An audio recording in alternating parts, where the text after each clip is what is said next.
Vizag ACA BDCA అంతర్జాతీయ cricket స్టేడియంలో జరిగిన ఏపీఎల్ సీజన్ 4 లో తుంగభద్ర వారియర్స్ విజేతగా నిలిచింది.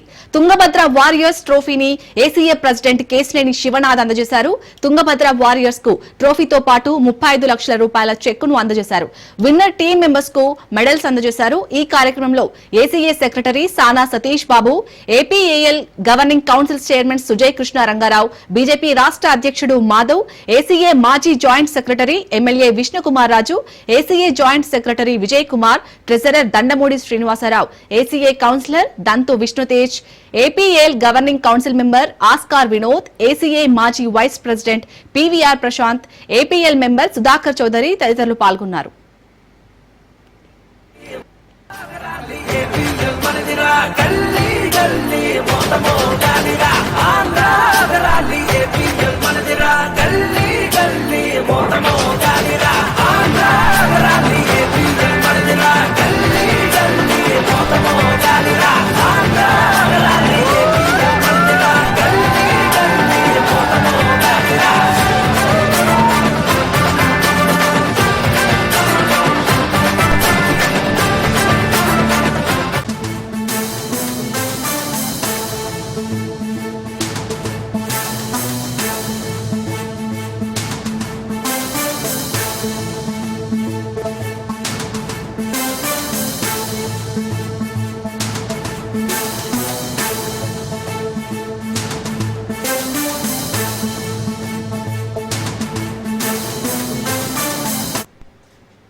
మేడ్చల్ జిల్లా మేడ్పల్లి పరిధి బాలాజీ హిల్స్ లో దారుణం జరిగింది.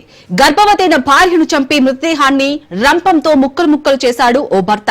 ఆ తర్వాత శరీర భాగాలను కవర్లో ప్యాక్ చేసి మూసీలో పడేశాడు. మరికొన్ని శరీర భాగాలను ప్యాక్ చేసి పడేసేందుకు సిద్ధమయ్యాడు. గది నుంచి శబ్దాలు రావడంతో పొరుగింటి వ్యక్తులు వెళ్లి చూశారు. దీంతో విషయం బయటపడింది. సమాచారం అందుకున్న పోలీసులు నిందితుడు మహేందర్ రెడ్డిని అదుపులోకి తీసుకున్నారు. మూసీలో పడేసిన శరీర భాగాల కోసం పోలీసులు గాలిస్తున్నారు. వికారాబాద్ జిల్లా కామారెడ్డిగూడకు చెందిన స్వాతి, మహేందర్ ప్రేమ వివాహం చేసుకుని బోడుప్పల్లో నివాసం ఉంటున్నారు. హత్యకు గల కారణాలపై పోలీసులు ఆరా తీస్తున్నారు.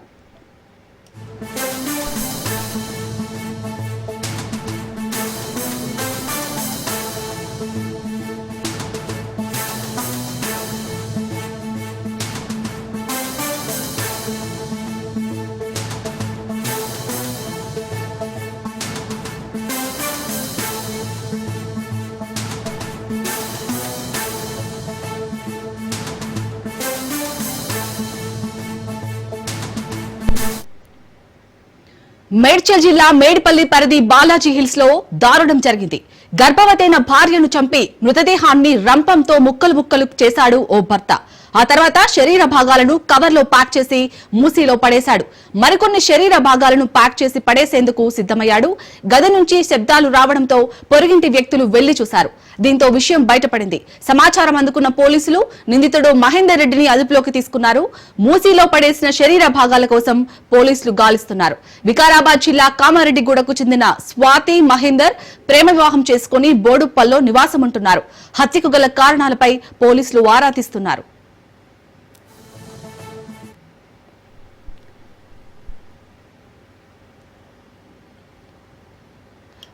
మేడ్చల్ జిల్లా మేడ్పల్లి పరిధి బాలాజీ హిల్స్ లో జరిగిన దారుణానికి సంబంధించి మరిన్ని అప్డేట్స్ మా ప్రతినిధి రత్నకుమార్ అందిస్తారు. రత్నకుమార్, అసలు ఇంత ఘోరంగా హత్య చేయడానికి గల కారణం ఏంటి? అలాగే ఇప్పటికే పోలీసులు అక్కడ ఏవైతే శరీర భాగాలు మూసిల నదిలో పడేశాడో దానికోసం గాలిస్తున్నట్టుగా తెలుస్తుంది. అప్డేట్స్ ఏంటి? పోలీసులు ఏమంటున్నారు అసలు ఈ దారుణానికి సంబంధించి? ప్రస్తుతం ఈ ఇన్సిడెంట్ లో పోలీసులు నిందితుడు మహేందర్ రెడ్డిని అదుపులోకి తీసుకొని తన భార్యను అత్యంత కిరాతకంగా చంపిన తర్వాత ఆమె శరీర భాగాలను వేరు చేసి ఆ కాళ్ళు, చేతులు, తల భాగాలను మూసీలో పడేసినట్లు పోలీసులకు చెప్పడంతో తను ఎక్కడైతే పడేశాడో ఆ ప్రాంతానికి తీసుకెళ్లి పూర్తిగా ఆ శరీర భాగాలను వెతికే ప్రయత్నాలు అయితే చేస్తూ ఉన్నారు. ఇవాళ జరిగినటువంటి యొక్క ఇన్సిడెంట్ అనేది యావత్తు నగరాన్ని ఒక్కసారిగా ఆందోళనకు గురి చేసింది. ఎందుకంటే ఇటీవల కాలంలో మనం మీర్పేట ఇన్సిడెంట్ తర్వాత ఇది మరొక ఇన్సిడెంట్ గా భావించాలి. భార్యను అతి కిరాతకంగా చంపి ఆమె శరీర భాగాలను వేరు చేసి మూసీలో కలిపినటువంటి ఘటన అనేది ఈ మధ్య కాలంలో ఇది రెండోసారి. మీర్పేటలో స్థానికంగా ఉన్నటువంటి చెరువులో భార్య యొక్క శరీర అవయవాలను కాల్చి వాటన్నిటిని కూడా పొడి చేసి తర్వాత చెరువులో పడేసినటువంటి ఇన్సిడెంట్ అనేది ప్రతి ఒక్కరిని కూడా గగురుబాటుకు గురి చేసింది.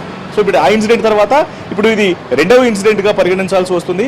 మహేందర్ ఇందులో నిందితుడు భర్త మహేందర్ రెడ్డికి అలాగే జ్యోతి బాధిత ఎవరైతే చనిపోయినటువంటి మహిళ ఉందో ఆమె గత కొంతకాలమే వీళ్లకు వివాహం జరిగింది. ఆమె వయసు 21 సంవత్సరాలు, ఇతని వయసు 28 సంవత్సరాలు.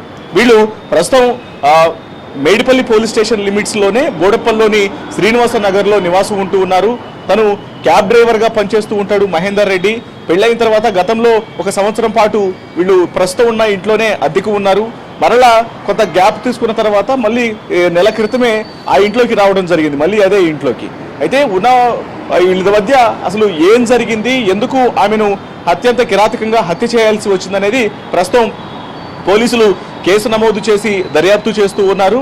ఎప్పుడైతే పూర్తిగా ఆ ఇంట్లో కొంత స్మెల్ రావటము, మరోవైపున స్థానికులు ఇచ్చినటువంటి ఆ ఫిర్యాదు మేరకు పోలీసులు ఒక్కసారిగా జరిగినటువంటి ఇన్సిడెంట్ కు సంబంధించి కూడా ఘటనా స్థలానికి చేరుకొని పూర్తిగా అక్కడ ఉన్నటువంటి అంటే మొండెంలాగా అంటే తలభాగాలు లేకుండా, కాళ్ళు చేతులు లేకుండా కేవలం బాడీ మాత్రమే ఉన్నటువంటి మృతదేహాన్ని తీసుకొని ఆ పోస్ట్ మార్టం నిమిత్తం గాంధీ హాస్పిటల్కు తరలించడం జరిగింది. ఇక మరోవైపు తన బావ ఎవరైతే చనిపోయినటువంటి మహిళ జ్యోతి ఉందో ఆమె బావ ఇచ్చినటువంటి ఫిర్యాదు మేరకు ప్రస్తుతం పోలీసులు కేసు నమోదు చేసి దర్యాప్తు చేస్తూ ఉన్నారు. ఇక మరోవైపు ఆ బాధితుడు ఇందులో నిందితుడిగా ఉన్న మహేందర్ రెడ్డి ఆ తల్లిని సైతం అదుపులోకి తీసుకున్నారు. ఆమెను కూడా విచారిస్తూ ఉన్నారు.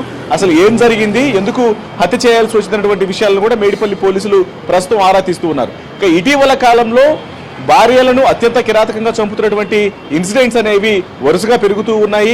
భార్యాభర్తల మధ్య తలెత్తున్నటువంటి విభేదాలు, ఆ తర్వాత ఇబ్బందికరమైనటువంటి వాతావరణం, భార్యలను భర్తలు చంపడం, భర్తలను భార్యలు చంపడం.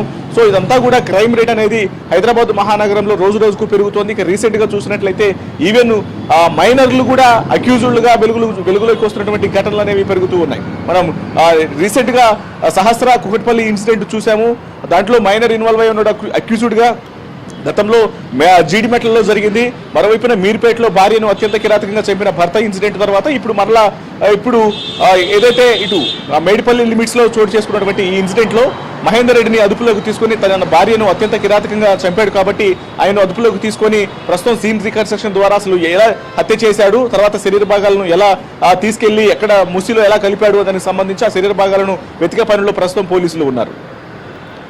రత్న, అసలు అంటే భార్య గర్భవతిగా ఉన్నట్టుగా తెలుస్తుంది. అలాంటి భార్యను చంపి అంటే మృతదేహాన్ని రంపంతో ముక్కలు ముక్కలుగా కోసారు. చాలా క్రూరంగా వ్యవహరించాడు ఈ మహేందర్ రెడ్డి. అసలు అంటే వీరిద్దరి మధ్య ఏదైనా గొడవ జరిగిందా, అసలు కారణం ఏంటి? అలాగే చుట్టుపక్కల వాళ్ళు ఏమంటున్నారు, ఇటు స్వాతి వాళ్ళ తల్లిదండ్రులు ఏమంటున్నారు? మెయిన్ గా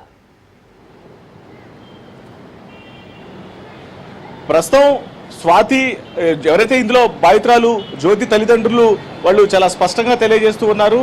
ఖచ్చితంగా కూతుర్ని అత్యంత క్రూరంగా ఇలా హింసించి చంపాడు, తన మీద ఎలాగైనా సరే తనను ఉరి తీయాలనేటువంటి విషయాలకు సంబంధించి కూడా వాళ్ళు ఆగ్రహంతో ఉన్నటువంటి పరిస్థితి కనిపిస్తోంది. పైగా గర్భిణిగా ఉన్నటువంటి భార్యను అత్యంత కిరాతకంగా రంపంతో కోసి అలా శరీర భాగాలను వేరు చేసి అత్యంత కిరాతకంగా చంపాల్సినటువంటి అవసరం ఏమొచ్చింది అనే దాని మీదే ప్రస్తుతం పోలీసులు ఇన్వెస్టిగేషన్ చేస్తున్నారు. ఎప్పుడైతే ఈ యొక్క ఇన్సిడెంట్ అనేది చోటు చేసుకుందో స్థానికంగా ఉన్నటువంటి ఇరుగు పొరుగు వారు కూడా భయాందోళనకు గురైనటువంటి పరిస్థితి ఉంది. ఎందుకంటే కొత్తగా ఈ మధ్య కాలంలోనే 1 నెల క్రితమే ఇంట్లోకి దిగిన వాళ్ళు ఒక్కసారిగా ఇటువంటి పెద్ద ఇన్సిడెంట్ అనేది తమ మధ్యనే జరిగిందనేది వాళ్ళందరూ కూడా అవాకైనటువంటి పరిస్థితి కనిపిస్తోంది. ఇక స్థానికులు సైతం ఇస్తున్నటువంటి సమాచారం మేరకు వాళ్ళు ఇచ్చినటువంటి కొన్ని సూచనల మేరకు పోలీసుల యొక్క ఇన్వెస్టిగేషన్ లో అంటే వీళ్ళు అసలు ఎలా ఉంటున్నారు, వీళ్ళ మధ్య ఉన్నటువంటి గొడవలేంటి, ఏ ఇబ్బందుల కారణంగా ఎటువంటి మనస్పర్ధల కారణంగా మహేందర్ రెడ్డి తన భార్యను అత్యంత కిరాతకంగా అసలు రంభంతో కోసి చంపాల్సినంత కక్ష ఎందుకు పెంచుకున్నాడు అనే దాని మీదే ప్రస్తుతం ఇన్వెస్టిగేషన్ చేస్తున్నటువంటి తీరు కనిపిస్తోంది.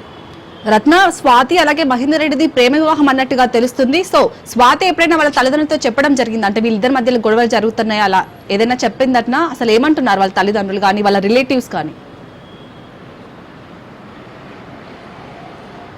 ప్రస్తుతం ఇన్సిడెంట్ అనేది జరిగిన తర్వాత పోలీసులు కేసు నమోదు చేసి ఎవరైతే నిందితుడు మహేందర్ రెడ్డి తల్లిని అదుపులోకి తీసుకున్నారు, ఆమెను విచారిస్తున్నారు. ఎందుకంటే అసలు ఏం జరిగింది మహేందర్ రెడ్డికి మధ్య అలాగే జ్యోతికి భార్యాభర్తల మధ్య ఏం జరిగింది అనేది ప్రస్తుతం తల్లిని విచారిస్తూ ఉన్నారు. మరోవైపున ఎవరైతే చనిపోయినటువంటి మృతురాలు బావ ఇచ్చినటువంటి ఫిర్యాదు మేరకు పోలీసులు కేసు నమోదు చేసి దర్యాప్తు చేస్తున్న నేపథ్యంలోనే అసలు ఏం జరిగిందనేది ప్రస్తుతం పోలీసుల యొక్క విచారణ అనేది జరుగుతూ ఉంది. కాబట్టి మరికొద్ది సేపటి తర్వాత అతన్ని పట్టుకొని ఇప్పటికే అసలు ముందుగా అసలు శరీర భాగాలను ఎక్కడ పెట్టాడు, ఎక్కడ పడేశాడు, మోసీలో ఎటువైపు ఏ ప్రాంతంలో వాటిని కలిపాడు అనేటువంటి విషయాలకు సంబంధించి కూడా సీన్ రీకన్స్ట్రక్షన్ చేస్తున్నారు. కాబట్టి ఇదంతా కూడా కంప్లీట్ చేసి అతను ఇన్వెస్టిగేషన్ చేసిన తర్వాత పోలీసులు పూర్తి వివరాలు వెల్లడించేటువంటి అవకాశాలు ఉంటాయి. రత్న, అలాగే ఓన్లీ ఇప్పుడు మీరైతే ఎక్కడైతే రెంట్కుంటున్నారో వాళ్ళిద్దరు మాత్రమే ఉండేవారా? చుట్టుపక్కల పక్కనున్న వాళ్ళు ఏమంటున్నారు? అంటే స్వాతి, మహేందర్ రెడ్డి.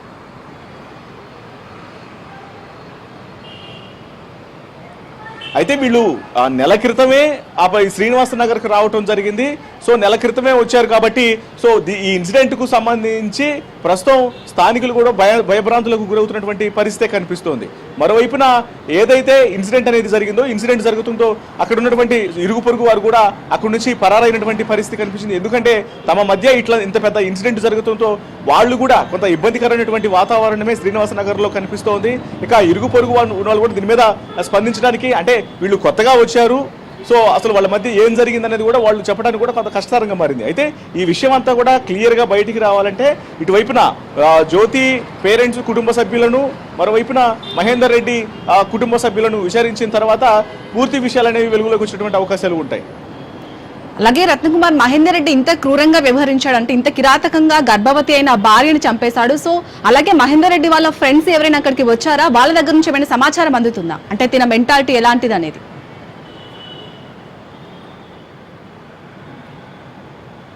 ప్రస్తుతం పోలీసులు ఇన్సిడెంట్ జరిగిన తర్వాత ఇన్వెస్టిగేషన్లో భాగంగా కేసు నమోదు చేసి ఇందులో ప్రైమరీ అక్యూజ్డ్గా భర్త ఉన్నాడు కాబట్టి, భర్తే ఇదంతా చేశాడు కాబట్టి అతన్ని అదుపులోకి తీసుకోవడం జరిగింది.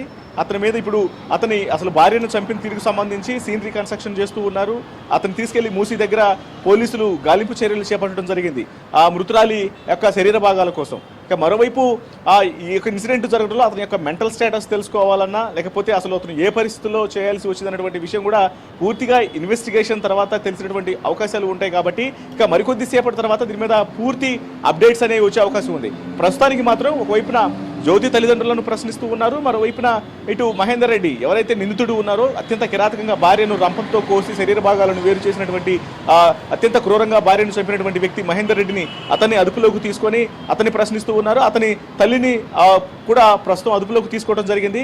వీళ్ళ మధ్య చోటు చేసుకున్నటువంటి వివాదాలు, ఒకవేళ కట్నపరమైనటువంటి విషయాలలో, ఎందుకంటే కొంతకాలం క్రితమే పెళ్ళయింది, ఇప్పుడు గర్భవతిగా ఉంది కాబట్టి కట్నంపరమైనటువంటి వివేదింపులు ఏమన్నా ఉన్నాయా, లేకపోతే కట్నం విషయంలో భార్యను ఇబ్బంది పెట్టడంలో ఇద్దరి మధ్య గొడవలు ఈ రకంగా జరిగిందా, లేకపోతే మరి ఇంకేదన్నా కారణాలు ఉందా, అసలు వాస్తవాలు ఏంటనేది కూడా ప్రస్తుతం పోలీసులు నిజాలను రాబట్టేటువంటి ప్రయత్నం చేస్తున్నారు. ఇక ఇప్పుడైతే మాత్రం శరీర భాగాలను వేరు చేశాడు అనేటువంటి విషయం వెలుగులోకి వచ్చిన తర్వాత ఆమె పూర్తిగా కాళ్ళు చేతులు తల లేకుండా పడి ఉన్నటువంటి మృతదేహాన్ని పోస్ట్మార్టం నిమిత్తం తరలించిన తర్వాత ఆ శరీర భాగాలను ఎక్కడ కలిపాడు అనే దాని మీదే ప్రస్తుతం పోలీసులు ఇన్వెస్టిగేషన్ ఆ వైపు చేస్తూ ఉన్నారు. Right, thank you Ratnakumar.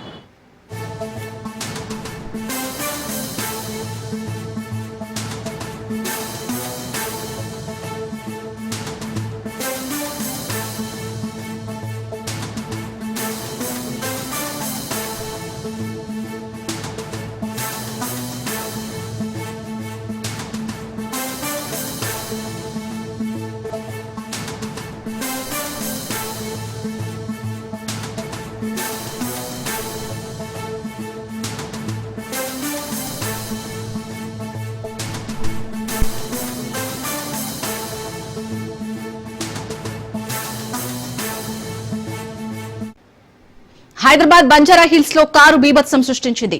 KBR park foot path పైకి దూసుకెళ్లి ప్రహరీ గోడను ధ్వంసం చేసింది. ఈ ఘటనలో కారులోని 5 యువకులను పోలీసులు అదుపులోకి తీసుకున్నారు.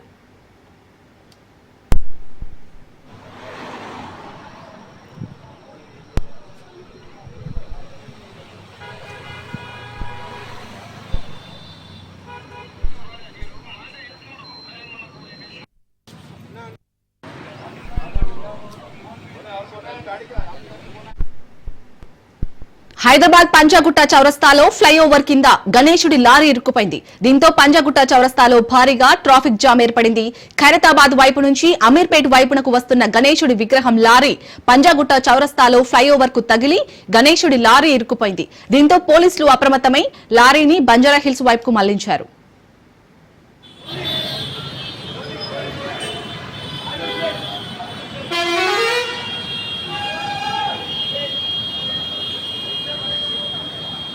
Welcome back. నిర్మల్ జిల్లా భైంసా పట్టణంలోని రాజీవ్ నగర్ లో పోలీసులు కార్డన్ సెర్చ్ నిర్వహించారు. జిల్లా ఎస్పీ జానకి శర్మిల ఆదేశాల మేరకు భైంసా ఏఎస్పీ అవినాష్ కుమార్, పట్టణ సీఐ గోపీనాథ్ ఆధ్వర్యంలో పోలీసులు ఇంటింటిని తనిఖీ చేశారు. సరైన పత్రాలు లేని 86 బైక్లు సీజ్ చేశారు. ప్రజలకు భరోసా కల్పించేందుకే పోలీస్ శాఖ నిరంతరం కార్డన్ సెర్చ్ నిర్వహిస్తుందని ఏఎస్పీ తెలిపారు. సైబర్ మోసాలపై అప్రమత్తంగా ఉండాలన్నారు. రాబోయే పండుగలు ప్రశాంత వాతావరణంలో జరుపుకోవాలని కోరారు. రాబోయే ఎలక్షన్లలో అప్రమత్తంగా ఉండాలని, రాజకీయ నాయకులు తమ ఓట్ల స్వార్థం కోసం ప్రజల మధ్య చిచ్చు పెట్టే అవకాశం ఉందని చెప్పారు. ఎవరైనా అనుమానిత వ్యక్తులు సంచరిస్తే పోలీసులకు సమాచారం ఇవ్వాలని తెలిపారు. ప్రతి ఒక్కరు కూడా ఏదైతే మీరు కష్టపడుతున్నారో మీ శాలరీస్ కానీ సేవింగ్స్ కానీ అంతా కూడా వచ్చి మీకు పైసలు ఇస్తున్నా అంటే అసలు నమ్మడమే చేయకూడదు. ఫస్ట్ మీకు 2000, 5000 అని స్టార్ట్ చేస్తారు. మీ కెపాసిటీ ఎంత ఉందో వాడు ఎవరో తెలియదు, ఎన్నో తెలియదు. కనీసం ఒకవేళ మీకు అట్లా మీకు కానీ మీకు తెలిసిన వాళ్ళకి కానీ ఇంట్లో వాళ్ళకి ఎవరికైనా అట్లా జరిగితే ఇమ్మీడియట్గా వితౌట్ కూడా ఫోన్లోనే జరుగుతుంది. ఒకవేళ ఆ ఫోన్కే భద్రత లేదు అని అంటే మీరు కష్టపడ్డ ఏదో ఒకటి. ఈరోజు రాజీవ్ నగర్ లో సిసి కమ్యూనిటీ కాంటాక్ట్ ప్రోగ్రామ్ ఏర్పాటు చేయడం జరిగింది. దాంట్లో CI Bhainsa town, SI Bhainsa town వాళ్ళ నుండి ఇక్కడ ఏర్పాటు చేయడం జరిగింది.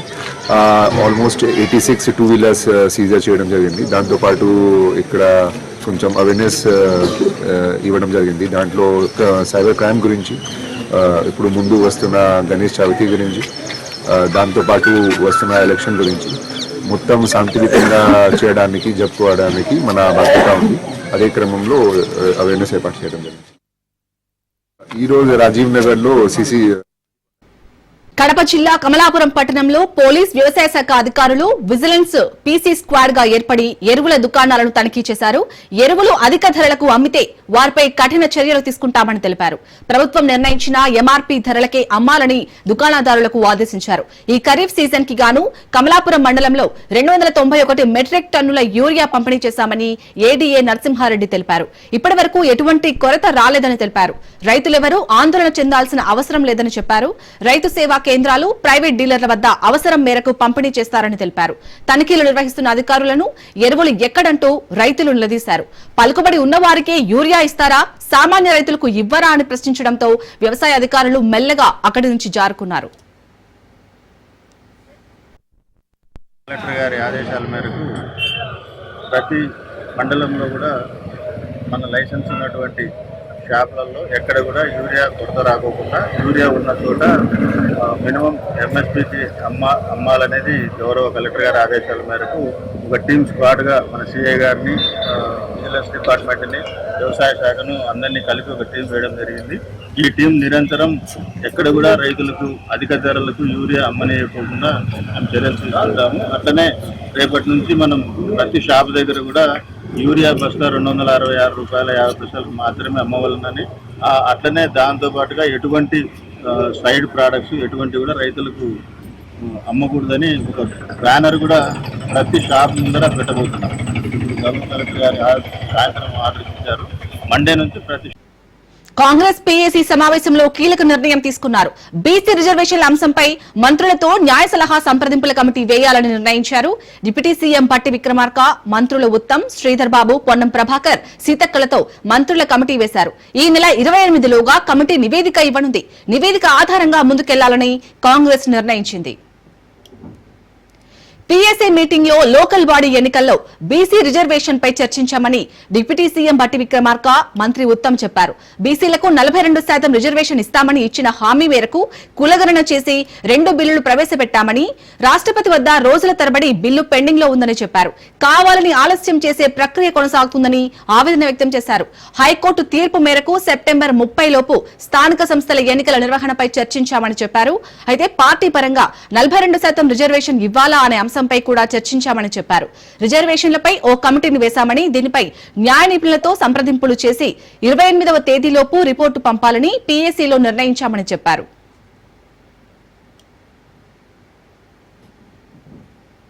రాహుల్ గాంధీ గారు చెప్పినట్టుగా సిపెక్ సర్వే చేయడం ఒకటే కాకుండా ఆనాటి ఎన్నికల వాగ్దానం మేరకు ఓబీసీలకి 42% రిజర్వేషన్ ఇస్తామని కాంగ్రెస్ పార్టీ ఇచ్చినటువంటి వాగ్దానం మేరకు సర్వే చేపించి కాస్ట్ సర్వే జరిపించి ఆ సర్వే ద్వారా వచ్చిన సహేతుకమైనటువంటి సంఖ్యతో శాసనసభలో ప్రవేశపెట్టి ఆ శాసనసభలో ఆ సంఖ్య ద్వారా ఓబీసీలకి 42% రిజర్వేషన్ ని బిల్లుల రూపేణా సభలో పెట్టి బిల్లు పాస్ చేసి 2 బిల్లులు, ఒకటి స్థానిక సంస్థల ఎన్నికల్లో 42% రిజర్వేషన్ కల్పిస్తూ, రెండవది ఉద్యోగ అట్లాగే విద్యా అవకాశాల్లో రిజర్వేషన్ కల్పిస్తూ చేసినటువంటి 2 బిల్లులు సంబంధించి, అట్లాగే 50% క్యాప్ గత టిఆర్ఎస్ ప్రభుత్వ హయాంలో ఆనాడు కేసీఆర్ గారు ముఖ్యమంత్రిగా ఉండి 50% క్యాప్ పెట్టి రిజర్వేషన్స్ కి నిబంధనలు ఇచ్చినటువంటి ఆ జీవో పైన కూడా ఆర్డినెన్స్ ఇష్యూ చేసినటువంటి అంశాలన్నీ కూడా లోతుగా చర్చించడమే కాకుండా వాటిని బిల్లులుగా మార్చడానికి గవర్నర్ గారికి పంపిస్తే గవర్నర్ గారు భారత రాష్ట్రపతి గారికి పంపించి భారత రాష్ట్రపతి గారి దగ్గర కొన్ని రోజులుగా అక్కడే ఉన్నటువంటి విషయాన్ని లోతుగా చర్చించడమే కాకుండా ఆ బిల్లు ద్వారా 42% అధికారికంగా ఎన్నికలు జరపడానికి ఉన్నటువంటి అవకాశాల్ని, ఒకవేళ వారు ఆ బిల్లు అధికారికంగా భారత రాష్ట్రపతి గారి దగ్గర నుంచి ఇలాగే కావాలని ఆలస్యం చేసేటువంటి ప్రక్రియ జరుగుతూ ఉంటే దానికి ఆలోచన చేస్తూ హైకోర్టు ఇచ్చినటువంటి తీర్పు మేరకు 31 సెప్టెంబర్ లోపల స్థానిక సంస్థల ఎన్నికలు ఏ విధంగా జరపాలి, బీసీలకి న్యాయం జరగాలి, ఈ ప్రభుత్వం చేస్తున్నటువంటి కార్యకలాపాలన్నీ కూడా విజయం కావాలి, దానికి దోహదపడేటువంటి లీగల్ సంబంధించిన అంశాలన్నింటినీ కూడా లీగల్ ఎక్స్పర్ట్స్ తో సంప్రదించి వారి సలహాలు తీసుకొని 28వ తారీఖు లోపల ఒక రిపోర్ట్ ని పార్టీకి ప్రభుత్వాన్ని సబ్మిట్ చేసే విధంగా పీఏసీ కమిటీ ఒక తీర్మానం చేయడం కూడా జరిగింది. బీసీలకి వెనుకబడ్డ తరగతులకి న్యాయం చేయాలనే మా ప్రియతమ నాయకుడు రాహుల్ గాంధీ గారి డైరెక్షన్ మేరకు మేము ఒక సుదీర్ఘ ఎక్సర్సైజ్ చేయడం జరిగింది. క్యాస్ట్ సెన్సస్ గానీ, social economic educational political survey గానీ, దాన్ని బేసిస్ మీద చట్టం చేయడం, గవర్నర్ గారు పంపించడం, లోకల్ బాడీ ఎలక్షన్స్ లో ఏ విధంగా బీసీ రిజర్వేషన్స్ ముందుకు పోతాయని ఇలా సుదీర్ఘంగా పొలిటికల్ అఫైర్స్ కమిటీ చర్చించింది. లోకల్ బాడీ రిజర్వేషన్స్ లో ఏ విధంగా చేయాలి, ఎడ్యుకేషన్ ఎంప్లాయ్మెంట్ లో ఏ విధంగా చేయాలి, మరి ఈ విషయాల్లో డీటెయిల్డ్ కన్సల్టేషన్స్ డిస్కషన్ జరుగుతున్నాయి కాంగ్రెస్ పార్టీ రాష్ట్ర నాయకత్వం అందరితో. అదేవిధంగా ఈ రోజు పీఏసీలో చర్చించడం జరిగింది. వైడర్ కన్సల్టేషన్స్ చేయబోతున్నాం, ఆల్సో వైడర్ లీగల్ ఒపీనియన్ తీసుకోబోతున్నాం. How do we proceed legally on the matter also. ఢిల్లీలో అభిషేక్ మను సింఘ్వి గారిని, హైదరాబాద్ లో జస్టిస్ ఓరిష్ రెడ్డి గారిని, అడ్వకేట్ జనరల్ గారిని అఫీషియల్ గా ఈ విషయంలో లీగల్ ఒపీనియన్ కూడా అడగబోతున్నాము. We're committed to social justice and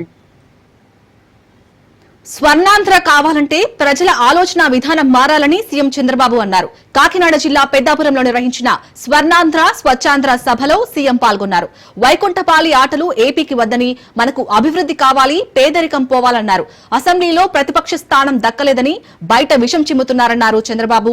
Amaravati మునిగిపోయిందని YCP దుష్ప్రచారం చేస్తుందన్నారు.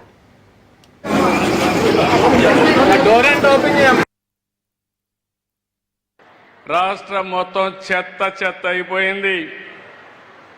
రాష్ట్రాన్ని విధ్వంసం చేశారు, కుక్కలు చింపిన విస్తరి చేశారు, అతలాకుతలం చేశారు, ఎవరికి కూడా ఆనందం లేకుండా చేశారు. మాట్లాడితే కొట్టడం, పోలీస్ కేసులు పెట్టడం, చాలా అరాచకాన్ని సృష్టించారు. మళ్ళీ మేము వస్తాం, రాష్ట్రాన్ని పునర్నిర్మాణం చేసి మీ జీవితాల్లో వెలుగు తీసుకొస్తామని ఆ రోజే చెప్పామని మీ అందరికీ విజ్ఞప్తి చేస్తున్నా. ప్రతిరోజు విష ప్రచారం, రాష్ట్ర ప్రతిష్ట దెబ్బతీసే విధంగా ముందుకు పోతున్నారు. మనది అభివృద్ధి రాజకీయం, వాళ్ళది రాష్ట్రానికి అనర్థ రాజకీయం. మనది సంక్షేమ రాజకీయం, వాళ్ళది సంక్షోభ రాజకీయం. మనది విజన్ రాజకీయం, వాళ్ళది క్రిమినల్ రాజకీయం. పార్టీ ఎమ్మెల్యేలతో సీఎం చంద్రబాబు సమావేశం నిర్వహించారు.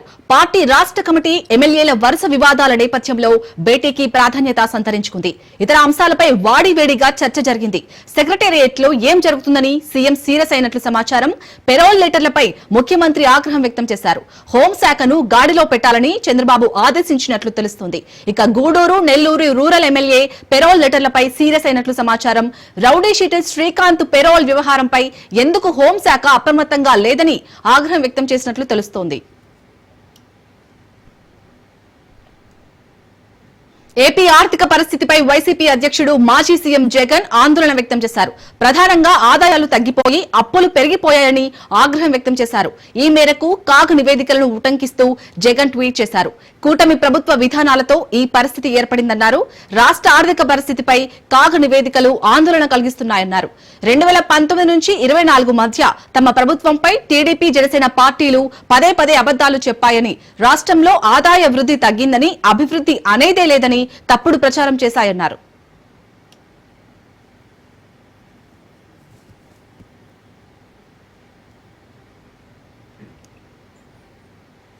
విశాఖ స్టీల్ ప్లాంట్ పై కూటమి ప్రభుత్వ వైఖరి చెప్పాలని డిమాండ్ చేశారు వైసీపీ ఎమ్మెల్సీ బొత్స సత్యనారాయణ. రాష్ట్రంలో దివ్యాంగులు ధర్నా చేస్తున్నా పట్టించుకోవడం లేదన్నారు. అసలు కూటమి ప్రభుత్వానికి మానవత్వం ఉందా అని ప్రశ్నించారు. ఏపీలో కూటమి నేతల దౌర్జన్యాలు పెరిగిపోయాయని, మంత్రులు, ఎమ్మెల్యేలపైన అవినీతి ఆరోపణలు ఎక్కువయ్యాయన్నారు.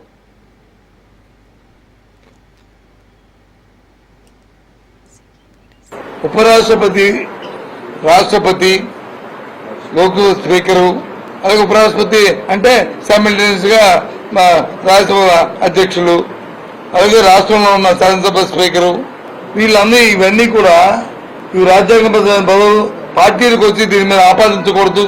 నెంబర్ ఎక్కువ ఉన్నప్పుడు ఊరికినే పోటీ పెట్టి తెలిసి కూడా ఆ పదవికున్న ఇంపార్షియల్ గా ఉండాలనే దానికి మసి తాగకూడదనే ఉద్దేశం మరి వైసీపీ పార్టీ పుట్టిన దగ్గర నుంచి జగన్మోహన్ రెడ్డి గారు తీసుకున్నాను.